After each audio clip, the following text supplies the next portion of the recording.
Praise the Lord. आप सभी को जय मसीह की। मैं आप लोगों को आज फिर से एक छोटा संदेश जो है प्रभु भोज के विषय में और प्रभु भोज के विधि जो इजरायली लोग आरंभिक दिनों में मनाते थे या फसह के पर्व जिसे वो मनाते थे उसके विषय में थोड़ी देर बातचीत करूंगा।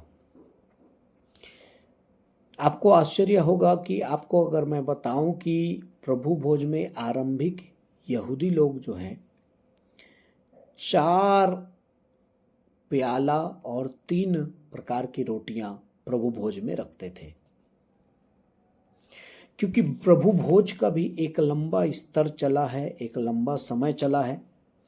एक समय में प्रभु भोज इतना जो है जबरदस्त सामर्थी हो गया था कि उसके सामने में लोग जो है बहुत ही जो है पोप के कहने पर या आदेशों पर उसे बहुत ही झुकना पड़ता था। आप ये जो है पढ़ेंगे चर्च हिस्ट्री में तो आपको पता चलेगा कि ये प्रभु भोज एक समय में बहुत ही सामर्थी था।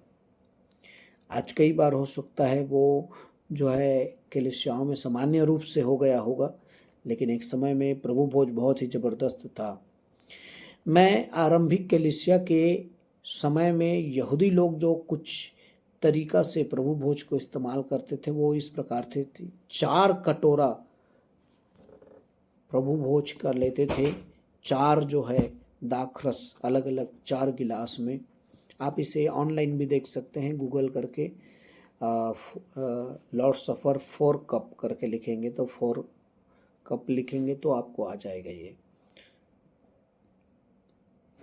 तो 4 कटोरा दाखरस का रखते थे और 3 रोटियां रखते थे। मैं बताऊंगा ये 4 कटोरा कौन कौन से उद्देश्य से रखा जाता था। पहला उद्देश्य था, इसे फसह या छुटकारा का प्याला कहते थे।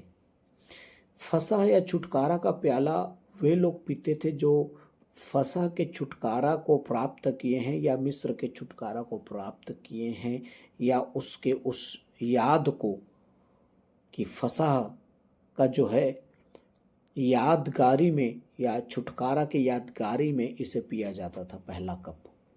दूसरा कप जो है क्रूस का प्याला है, क्रूस का प्याला जो यीशु मसीह ने क्रूस पर पिया था। तीसरा है दुख का प्याला।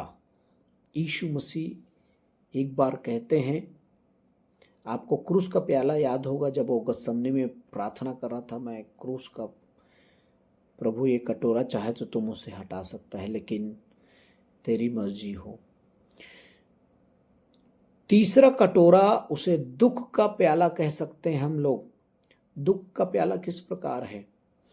यीशु मसीह ने यूहन्ना और याकूब की माता को कहा था, क्या मैं जो कटोरा पीने पर हूँ वो लोग पी सकते हैं? वो दुख का कटोरा था, एक भयंकर दुख पीड़ा को जो है उसने क्रूस पर सहा है। कोड़े खाना, मार खाना, थूका जाना, अपमानित किया जाना, बाल नोचे जाना। तो प्रभु भोज में ये तीसरा कटोरा दुख का कटोरा है। चौथा कटोरा उसे हम प्रभु भोज का प्याला कहते हैं। तो 4 प्याला इस्तेमाल करते थे या 4 कप। पहला क्रूस का प्याला, पहला फसह का छुटकारा का प्याला, दूसरा क्रूस का प्याला, तीसरा जो है दुख का प्याला, चौथा प्रभु भोज का प्याला। और 3 रोटी इस्तेमाल करते थे। पहली रोटी जो है गोल होती थी, वो गोल रोटी मसीह की देह को बताती थी।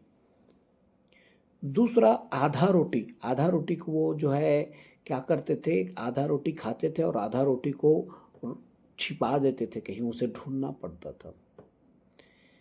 ये उस बात को बताता था कि यीशु मसीह फिर से जब हमें वापस लेने के लिए आएगा तो हमें वो ढूंढ ढूंढ कर निकाल कर लेकर जाएगा, खोज खोज कर निकालेगा। और तीसरी रोटी जो है जालीदार रोटी होती थी। जालीदार मतलब हमारे छत्तीसगढ़ में चीला बनता है जो छेद छेद हो जाता है, वैसे ही जालीदार रोटी।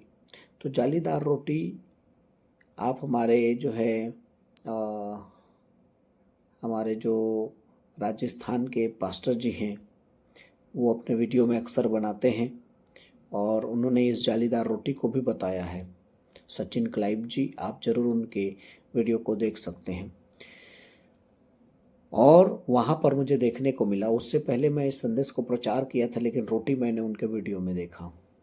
जालीदार रोटी मसीह यीशु के देह को दर्शाती थी, जो हमारे लिए घायल किया हुआ है, तोड़ा गया है, मारा कूटा गया है। तो इस प्रकार 4 कटोरा और 3 रोटियां हैं। फसा का छुटकारा का प्याला, क्रूस का प्याला, दुख का प्याला, प्रभु भोज का प्याला, ये 4 प्याला। और 3 रोटियां, गोल रोटी मसीह यीशु के देह को बताती है। आधा रोटी को खाते और आधा रोटी को छिपाते थे, जो मसीह यीशु के पुनरागमन को दर्शाता था। और तीसरा जालीदार रोटी, जो मसीह यीशु के देह के उस दुख और पीड़ा को याद दिलाते थे। इस प्रकार वो प्रभु भोज के आरंभिक कुछ यहूदी लोग इसे पालन करते थे। परमेश्वर आपको आशीष दे इस गुप्त ज्ञान को सुनने के लिए, समझने के लिए। परमेश्वर आपको आशीषित करे। God bless you. Thank you. जय मसीह की।